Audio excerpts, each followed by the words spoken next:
오늘부터 저희가 이제 여호수아서를 함께 보게 됩니다. 이 여호수아서는 이스라엘 백성들이 이제 가나안 땅을 정복하는 그런 내용, 또 땅을 이 지파별로 분배하는 그런 내용이 담겨져 있는 그런 귀한 말씀입니다. 이제 애굽에서 탈출한 이 이스라엘 백성들이 40년 광야 생활을 마치고 이제 마침내 약속의 땅, 그 가나안 정복 전쟁을 시작하는 것이죠. 그런데 그 시작이 순탄치만은 않았습니다. 왜냐하면 지금까지 이스라엘을 인도했던 지도자 모세가 이제 죽었기 때문이지요. 그래서 이제는 새롭게 뽑힌 지도자 이 여호수아가 이스라엘 백성들을 다 이끌어야 했습니다.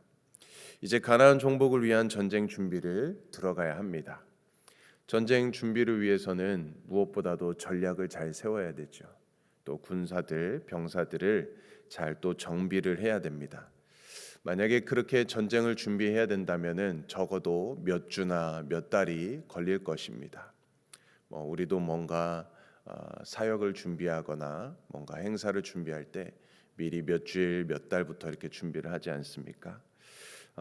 그런데 하나님께서는 이제 막 이스라엘의 지도자가 된 이 여호수아에게 숨 돌릴 틈도 없이 가나안 땅을 향해서 머뭇거리지 말고 진군하라라고 명령을 하십니다. 하나님은 모세를 부르실 때는 여러 징표를 모세에게 보여주시지 않았습니까? 이렇게 산에 갔더니 나무가 이렇게 타지 않는 그런 떨기 나무를 보여주시기도 하셨고, 또 지팡이가 뱀이 되기도 하고 그 뱀이 됐던 것이 다시 지팡이가 되는 그런 놀라운 기적도 보여주셨고, 또 모세가 바로 왕 앞에 섰을 때 또 하나님께서는 10가지의 이런 재앙을 통해서 또 놀라운 그런 기적도 보여주셨습니다. 그런데 여호수아에게는 아무런 증거도 보여주신 게 없었습니다. 그동안 의지해왔던 모세도 없습니다. 그런데 하나님께서는 여호수아에게 오직 강하고 담대하라라는 그런 말씀만을 전해 주셨습니다. 설상가상으로 가나안 땅을 점령하기도 전에 맞닥뜨린 그런 현실적인 문제가 있었습니다. 그것은 지금 요단강 앞에 서 있다라는 것이죠. 이 요단강이 평상시에는 그렇게 수심이 깊지 않습니다. 그래서 일반 성인들이 건너갈 수 있는 그런 깊이입니다. 그런 수심이지요. 그런데 지금 시기가 보리를 거둘 시기였습니다. 그때에는 얘기가 달라집니다. 그때는 물이 강둑에 차오르는 그런 때입니다. 요단강 물의 근원인 그 가나안 북쪽에 있는 헐몬산이라고 있는데요. 어떻게 보면 가장 높은 산이죠. 만년설 이렇게 눈으로 덮여 있는 그런 산입니다. 근데 그 쌓였던 눈이 녹아서 흐르는 시기입니다. 그렇기 때문에 강수량이 급격히 늘어나는 것이죠. 강둑같이 물이 차오르고 물살도 무척이나 빠른 그런 시기입니다. 도저히 그냥 건널 수 없는 그런 때를 만난 것이죠. 그런데 하필이면 이 시기에 하나님께서는 가나안으로 들어가라고 명령하는 것입니다. 그 강을 건너지 않고서는 그곳으로 건너갈 수가 없는 것입니다. 장정들만 있으면 그나마 좀 해볼 만할 것입니다. 그런데 부녀자들이 있고 아이들이 있습니다. 가축도 있습니다.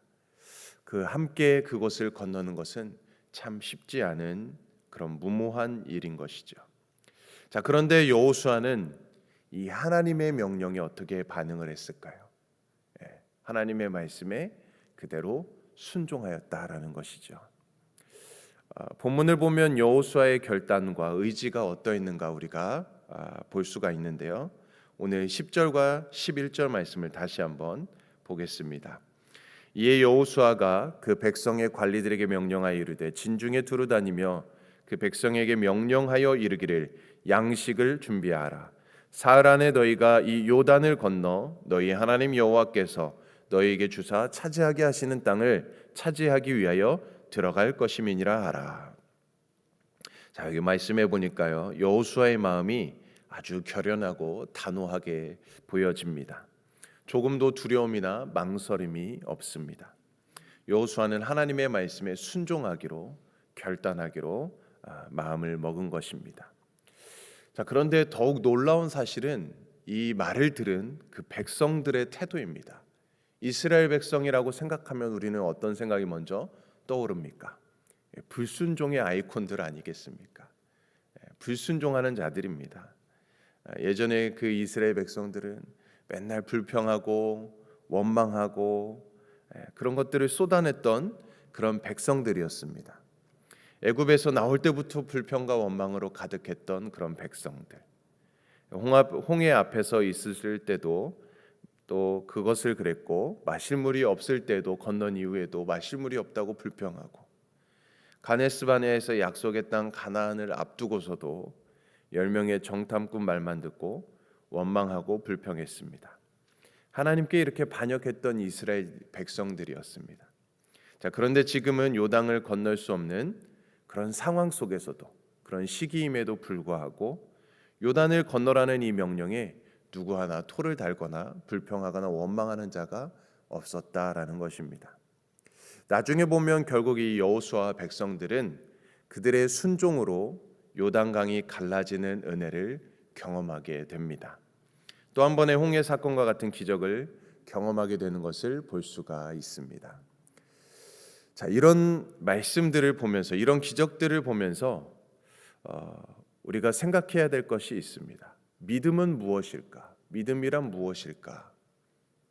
믿음은 곧 순종이라고 생각합니다. 순종. 그러니까 우리는 때로 내 생각과 경험이 맞지 않을 때 억지로라도 하나님의 말씀에 순종해야 할 이유가 바로 여기에 있는 것입니다. 우리가 순종할 때 하나님의 놀라운 그런 역사, 놀라운 그런 기적을 우리가 체험하고 경험할 수 있게 되는 것입니다. 사람들은 보통 하나님이 능력과 이적을 보여주시면 그때 잘 믿겠습니다라고 말하는 경우를 보게 됩니다. 하나님을 시험하고 하나님과 일종의 거래를 하려고 합니다. 그러나 하나님은 먼저 우리에게 순종을 기대하신다라는 것이죠.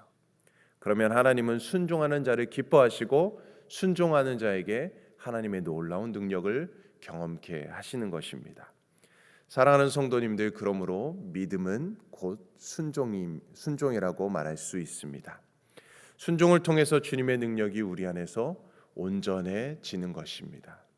오늘 여호수아와 이스라엘 백성들은 하나님 앞에 순종함으로써 가나안을 향해서 나아갔습니다.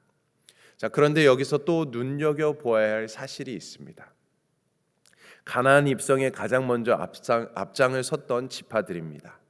12절 말씀 이하에 보면은 그들은 바로 르우벤 지파, 그리고 갓 지파, 므낫세 반 지파였습니다. 이 지파들의 공통점은 무엇이었을까요? 그들은 가나안을 점령하기 전에 지금 이스라엘 백성들이 진을 치고 있는 요단 동편 땅을 이미 분배를 받았습니다. 동편 땅을 분배를 받았습니다. 이미 그들은 살 곳을 분배받아서 그 땅을 차지하였습니다. 그러므로 이 지파들은 가나안 서쪽을 정복하는 이 전쟁에 얻을 땅이 없었습니다. 그런데도 불구하고 14절 말씀에 보게 되면 여호수아는 그들을 가장 먼저 앞장서게 합니다. 이들은 다른 지파에 비해서 어떻게 보면 이 전쟁에 어떻게 보면 의지가 약할 수 있었습니다. 이 전쟁에 앞장서고 싶은 마음은 더더욱 없을 수도 있었을 것입니다. 자칫 여호수아의 명령을 거역할 수도 있는 그런 상황이었습니다. 그런데 그들은 기꺼이 순종했다라는 것이죠. 이처럼 여호수아와 백성들은 한결같은 마음으로 순종하였습니다. 16절 18절의 말씀은 이처럼 순종하여서 가나안을 정복에 앞장섰던 이 르우벤, 갓, 므낫세 반지파의 대답을 기록하고 있습니다. 하나님 앞에서 그리고 여호수아 앞에서 그들의 대답은 참으로 감동적입니다. 16절 말씀에 보니까 이렇게 고백합니다. 그들이 여호수아에게 대답하여 이르되 당신이 우리에게 명령하신 것은 우리가 다 행할 것이요 당신이 우리를 보내신 곳에는 우리가 가리이다. 그들은 여호수아의 명령에 절대적으로 순종하겠다라고 고백하고 또 그렇게 결단하고 있습니다. 자, 그리고 18절의 말씀의 내용도 보게 되면 그들이 여호수아에게 하는 마지막 말이 오직 강하고 담대하소서라고 말씀합니다.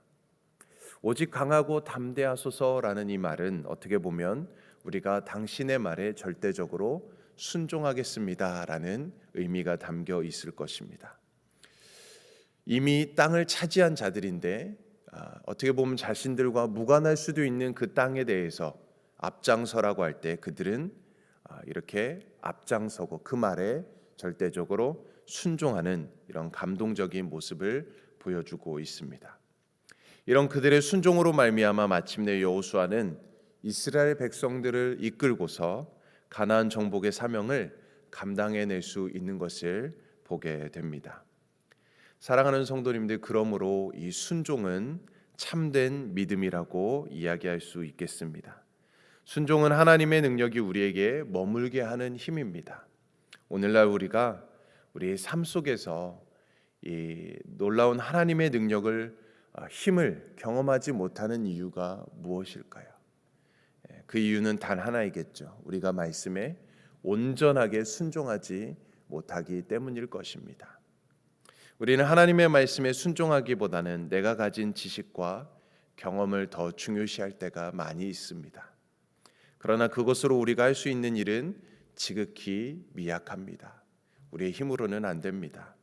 예수님이 말씀하신 대로 할 수 있거든이 무슨 말이냐? 믿는 자에게는 능치 못할 일이 없다라고 말씀하십니다.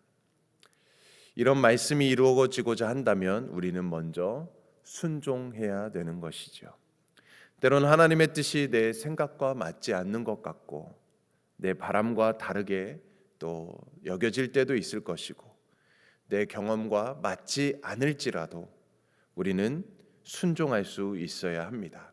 그때 하나님께서 놀라운 역사를, 놀라운 기적을 우리에게 경험케 하실 것입니다. 그러므로 이제 2025년도 후반기를 우리가 맞이하였습니다. 다시 한번 우리가 이 후반기를 시작하면서 우리가 이 결단, 이 순종의 결단을 우리가 다짐하기를 바랍니다. 이를 위해서 우리가 더욱더 말씀을 붙들고 말씀을 읽고 말씀을 또 듣고 깨닫기에 힘쓸 수 있는 우리의 삶이 되길 바랍니다.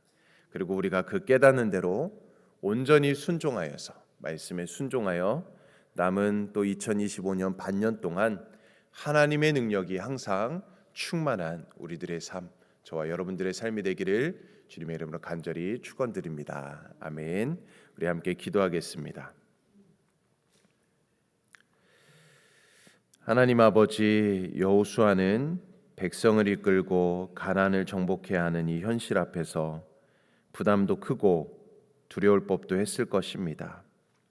여호수아뿐만 아니라 이스라엘 백성 모두의 마음이 그러했을 것입니다.